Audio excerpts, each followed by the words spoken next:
पुण्यातले आमचे हडपसरचे उमेदवार प्रशांतजी जगताप, पर्वतीच्या अश्विनीजी कदम, शिवाजीनगरचे दत्ता बहिरट, कसब्याचे रवींद्र धंगेकर असे सगळे उमेदवार एकत्रित येऊन आम्ही कॅन्टोन्मेंटचे रमेश बागवे दादा अशा सगळ्या उमेदवारांनी एकत्रित येऊन राज्यभरातल्या लोकांना आम्ही आवाहन करतो की जर तुम्ही महाविकास आघाडीला कौल दिला आहे तर महाविकास आघाडीच्या बाजूने कौल देणाऱ्या त्या तमाम जनतेने या ईव्हीएम विरोधातल्या आंदोलनामध्ये सहभागी व्हावं।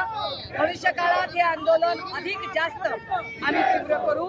आता अजून एक अर्धा पाऊण तासांनी आम्ही डॉक्टर बाबासाहेब आंबेडकरांच्या पुतळ्याला अभिवादन करू आणि राज्यभर हे आंदोलन नेण्यासाठी आणि हे आंदोलन देशव्यापी करण्यासाठी आम्ही कटिबद्ध असण्याची आम्ही शपथ घेऊ आणि 7 तारखेपासून पुन्हा आम्ही इथे आंदोलनाला नियमित आमची सुरुवात। टायमिंग साधलाय का महाविकास आघाडीने? एकीकडे शपथविधी होतोय, अमित शहा दिल्लीत पोहोचतायत, अरे काय करतोय तू? आम्ही टायमिंग साधलाय म्हणजे आम्हाला असं वाटतंय की त्यांनी मोक्याचा फायदा घेत खरं तर एकनाथ शिंदे यांचे रुसवे फुगवे सुद्धा एका अर्थाने एक ड्रामेबाजी चाललेली आहे।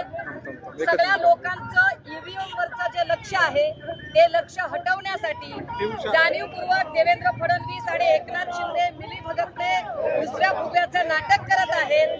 आम्ही आमची ईव्हीएमची लढाई मात्र कंटिन्युअसली चालू ठेवणार। एकनाथ शिंदेना आता शेवटी कुठलंच उपमुख्यमंत्री पद घ्यायला तयार झालेत, रुसवा निघालाय त्यांचा।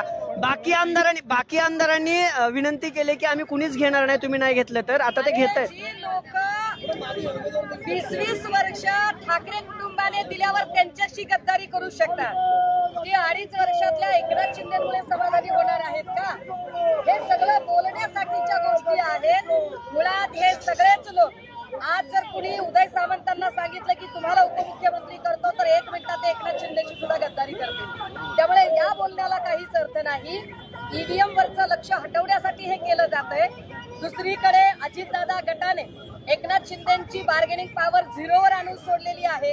गृह खातं तर नाहीच नाही, पण ऊर्जा नगर विकास सुद्धा मिळण्याची जिथे मारामार आहे अशा लोकांच्या बद्दल की ज्यांना फक्त खात्यांचं पडलेलं आहे, महाराष्ट्रातल्या जनतेचं नाही।